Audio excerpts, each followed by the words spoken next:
Okay, on this one I'm getting into an area that I've never been before, and that is the fascinating world of Pioneer plasma televisions. This is the first Pioneer plasma that I've ever looked at, and let's just say it's interesting design.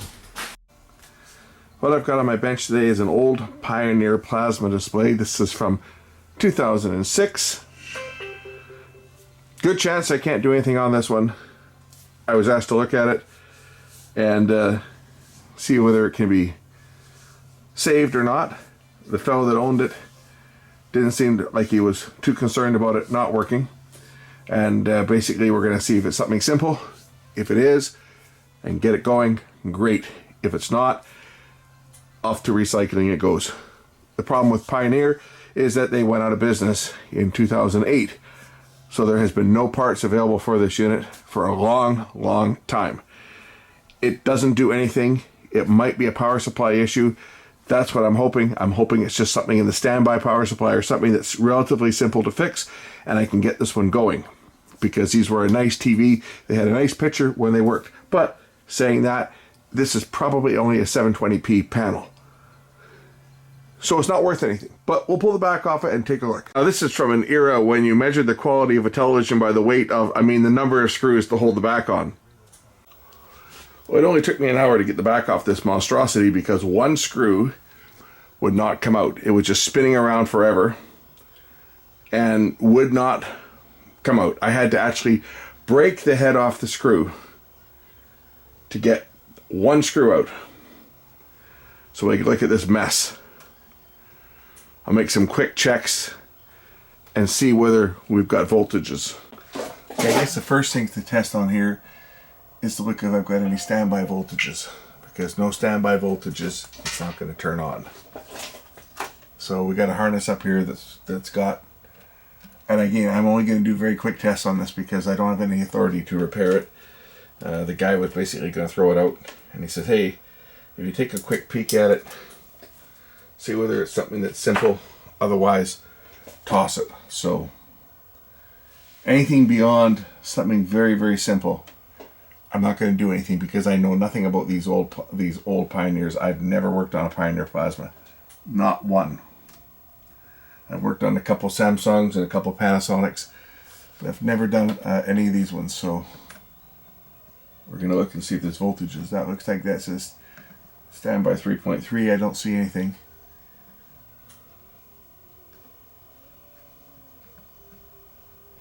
I don't see any voltages, so the standby supply is likely down. I'm assuming that that is the standby transformer there. And the set does have power, and the shut-off switch, the little secondary switch is shut off or turned on.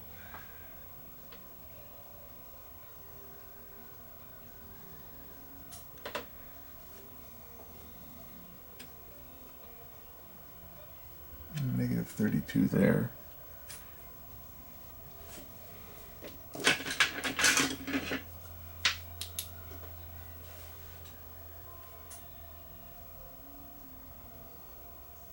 Made in Indonesia, Sanken.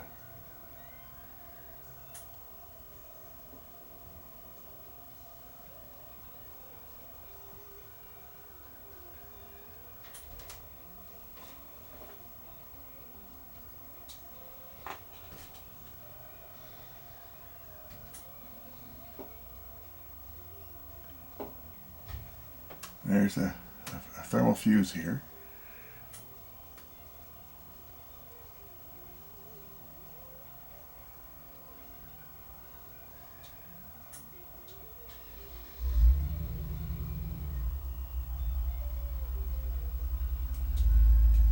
If you ever wonder why these televisions were so expensive, look at all the boards in this thing. That's why a TV like this was like $8,000 or $9,000. They were just ridiculous. Let's get all the voltages listed here for the inputs and outputs. I don't know if you can read it or not, but this is input 100 to 240 volts, between 6.7 and 2.8 amps, depending on the input voltage. Output is 3.34 amps, 5 volts, 0.2 amps, 5.16 amps, 6 volts, at 2.59 amps, 12 volts at 1.6, 16.5 at 4.2 amps, 35 at 0.015 amps, 60 volts at 1.38 amps, and 203 volts at 1.54 amps. That's what this power supply puts out. But I'm looking for the standby, because with no standby, obviously, nothing is going to work. There's some pins up here marked standby. Looks like that's a standby one there, and this is 0. So the standby is not working. Obviously something in the power supply here is not happy. I don't see any popped capacitors, no bulging caps, which are obviously bad.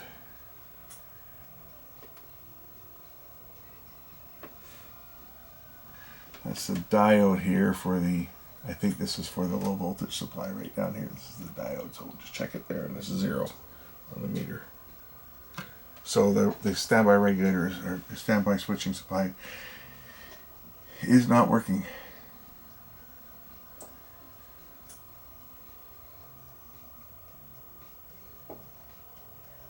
I will point out that Pioneer had the best picture of any plasma TV ever made. When they went out of production, Panasonic purchased the technology that Pioneer had developed, but they never actually got it into full production. They had TVs that were very close, but Pioneer still had the best picture, the best blacks of all of them. Yeah, there's a lot of stuff on this set.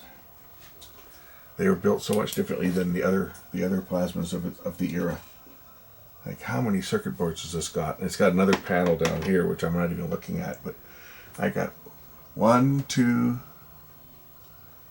sustain boards 3, 4, 5, 6, 7, 8,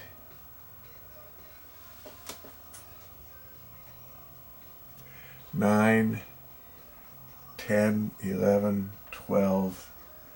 There's at least one or two behind there, 13. By comparison, your new 4K TV has one circuit board that measures about 4 inches by 4 inches. I'm going to pull the power board here, and we'll just look at some of the thermal cutouts on it so I can measure them. Because there's a thermal cutout here, and it's right up next to the heatsink. And for example, if this fan stopped working, I'm not saying it did, but if the fan stopped blowing air on, this heatsink would overheat and would melt that thermal cutout if that happened. So I got to pull the board to check that, just because I can't test it in circuit, because I obviously can't access the back of the board. So I'll pull the board and I'll check some common stuff on here, and then we'll determine what the next step is. But it's probably going to be going to the bin. Why did I touch that? It's all deteriorating. The foam rubber is... ugh. First thing we'll do is we'll check and see if the defibrillator capacitors are discharged, because we don't want to be sticking our fingers in there with charged up caps. These are them here, and they're at 0.2 volts. So I think we're probably safe to poke our fingers around. There's a couple more of them over here. We'll just make sure that everything is dead, which it is. I fully expected it to be fully dead, just because it's not turning on. Alright, over to this side. This is where the fusible crap is. And we've got, this is the one I'm thinking right there. Is this little bugger open? This one here. Let's just go to ohms mode. Amps, no, ohms. There we go. Go to buzzer mode. Okay, so it's 22 ohms, so it's not open. Oh, okay. Well, that's not the problem. It's not a popped thermal cutout. I was looking at other things on here that may be a problem.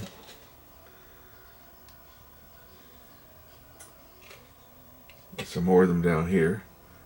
I don't know if whether these ones have resistors and or thermal cutouts on them, or they're just resistors. These may be just resistors down here. I'm pointing at these ones. Oh, there's another thermal cutout over here. Actually, there's a few of them. What does this one say on it? That one says 142 degrees Celsius. This is another thermal cutout right over there. And it's not popped. What about this one? That one's also not popped. Yeah, so the things I'm thinking it might have been simple are not panning out. It's not thermal cutouts that I can spot. Is there anything else on here? Of course, it's not the fuse, because that would make too much sense.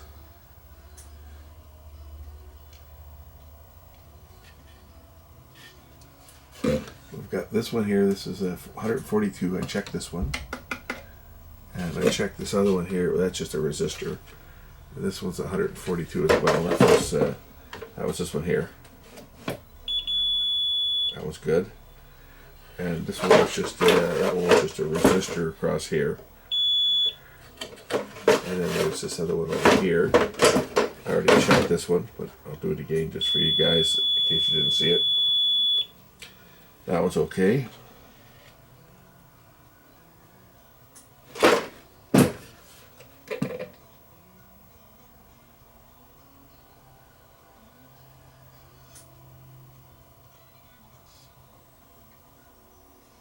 I'm going to give this thing some power. I'm going to check the voltage. The input filter is this one here, which is for the standby power supply. This one here should have power on it when I turn on the power. I got nothing. Okay. Interesting. I got no power. I should have a big DC voltage on here, because I believe that's the one for the standby. I got no power there. It's not going to work. Let's look at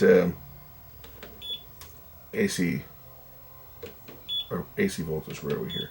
AC volts. AC volts. Are we getting any AC volts coming in here? Oh. Well, no.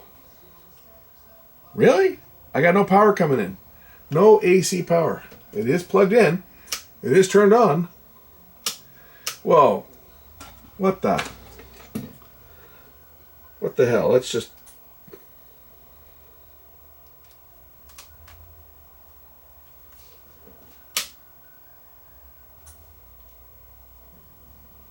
What the F?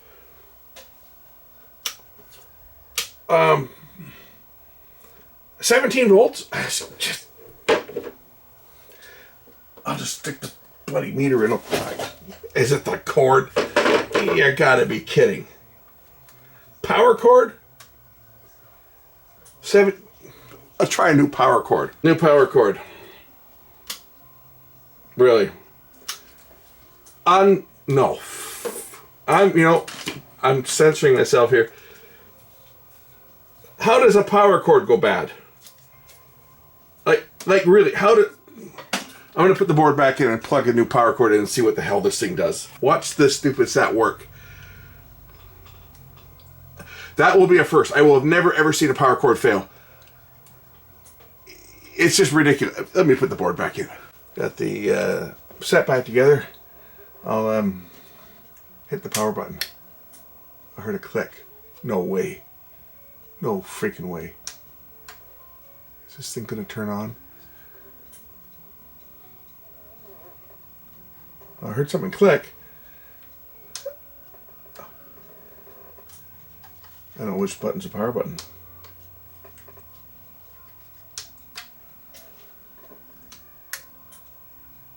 Okay, well it clicked. That means the standby's working.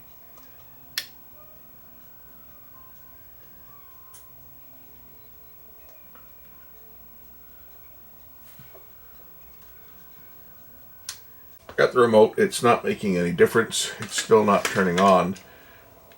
Let's see if we got our standby voltage back. Where is our standby? Standby 3.3. I think that's it there. Where is it here? 3.3. Yeah. So standby voltage is back. But the buttons don't appear to do anything. So something a little more serious has developed on this set. Could it be fixed? Who knows? I mean, the problem is you can't get any parts for them, right? Everything's obsolete on here. you look for something simple like a power supply failure. But in this case, it's not responding to the buttons. It's not responding to the remote. And what are the chances of having a dead power cord as well? That was very bizarre. That power cord was bad. Let's see what's wrong with that power cord. Which side is open? Just for the hell of it.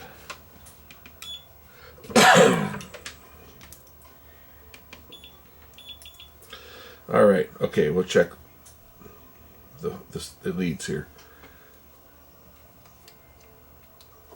Open, you see?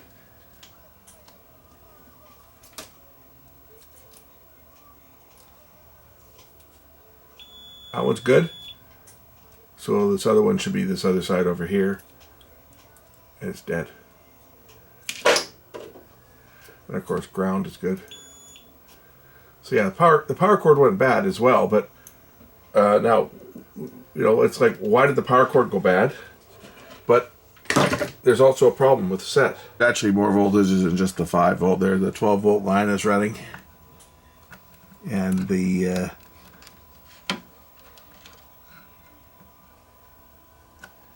3.3, 35 is not. Wait a minute. 35 is running, right? Whoops, where am I here? 36 volts. This power supply is on. The high voltage isn't running. The sustain is 0. It's 1.5 volts. It might be a sustain board failure. That might be why it's trying to turn on, but it's got a short. We'll just disconnect the power going over to the sustain boards and see if we've got power. It might be going into an overcurrent shutdown. So let's see if we get any of the VS voltages here. No. 16 volt supply is there.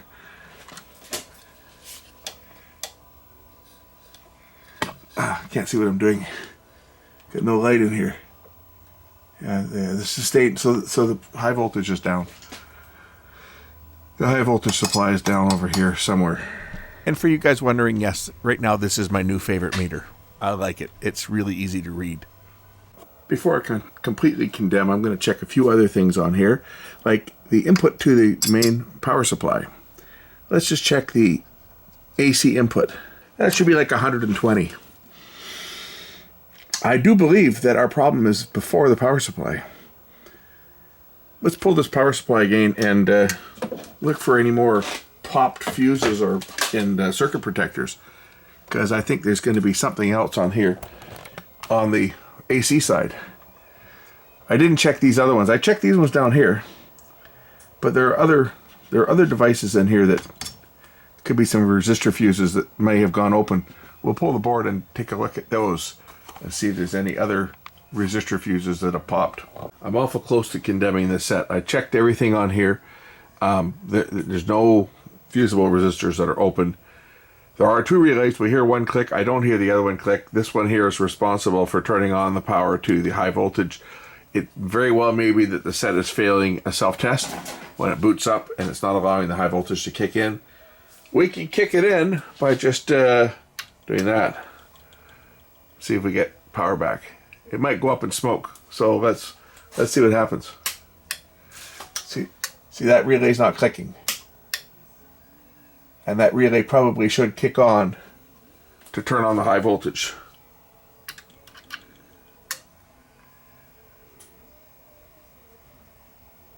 I turned the high voltage on, my red light came on. I don't know if I got a picture or not, because I can't see anything. But I don't hear anything running. Are we getting any power?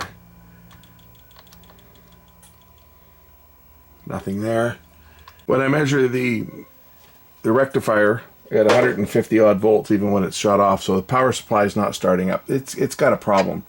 It's in a shutdown state.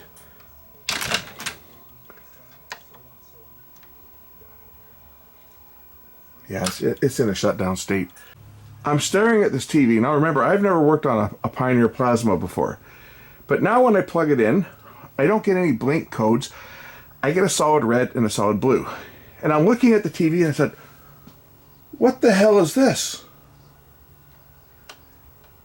That looks like a booby trap. And I do a little bit of research and find out that these goddamn TVs have a switch. If you try to power them up when the back is off and you haven't bypassed that switch, it puts it into trap mode, which locks everything out.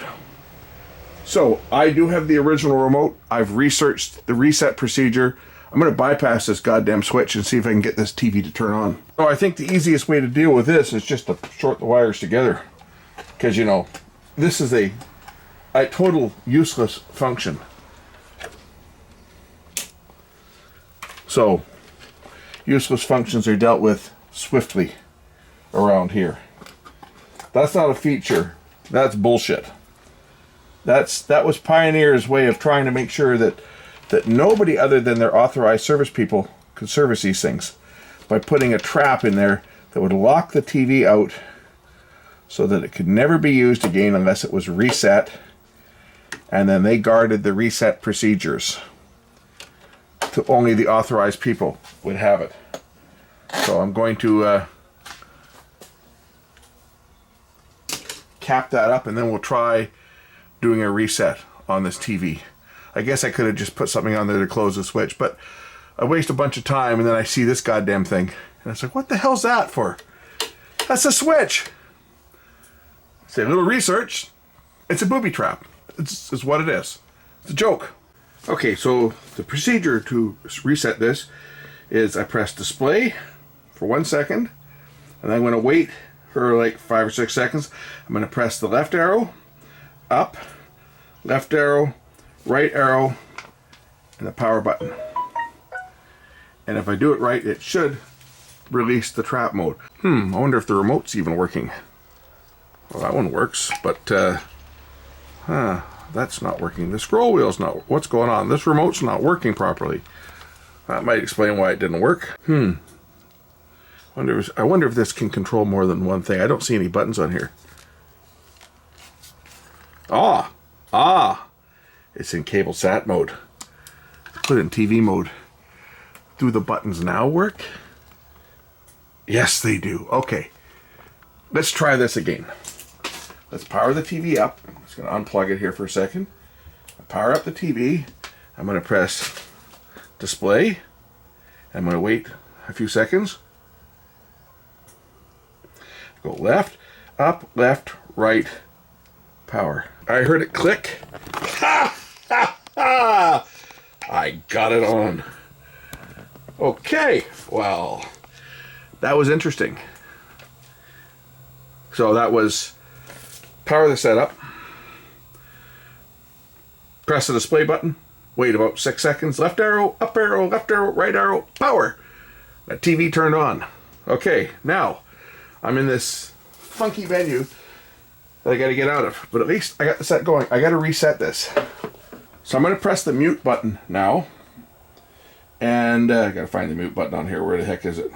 Press the mute button, and it's going to cycle through different options. Panel, fact, options, initialize. Okay, now I'm going to press and I'm going to hold down the display key.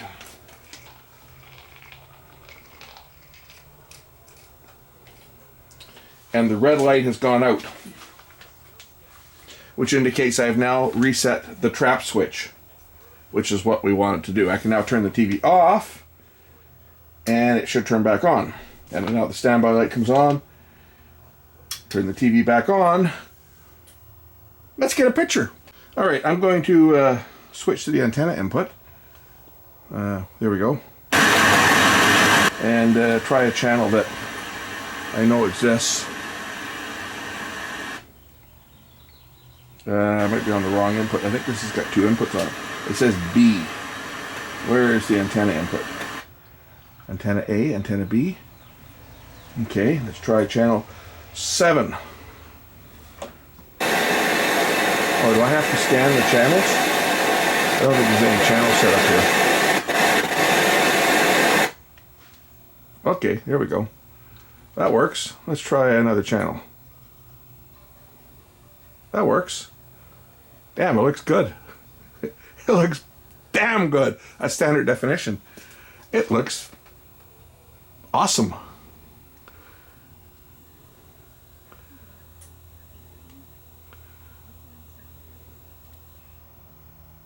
Looks like the channels that are showing on here were channels when it was on cable. Ooh, illumination. That's off of a laser disc. That's that cool display I was telling you about. Hey, it's fixed. As I say, give me a plasma TV. It's like giving a dog a bone. I'm not going to let go until I know it's completely dead. And I thought this one was completely dead until I saw that stupid little switch. And I started thinking, what the hell is that? And I just started doing a little bit of research.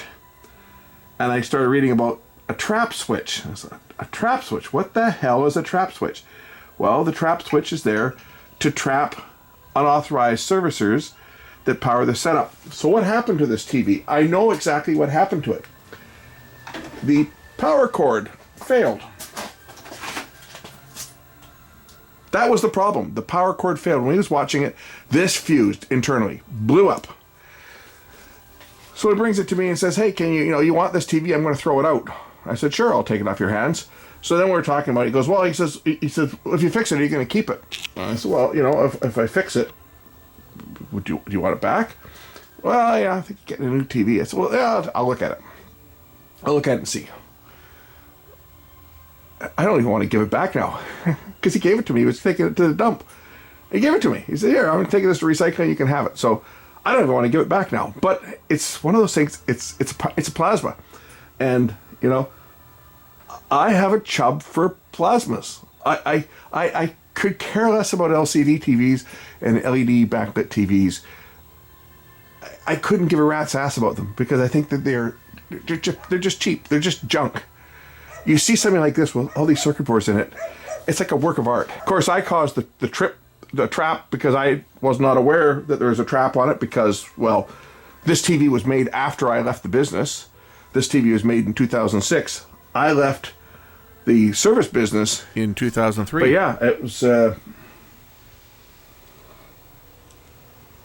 was the fault. Of course, when I plugged the new cord in, I triggered the trap. So really, there was nothing wrong with the TV other than that.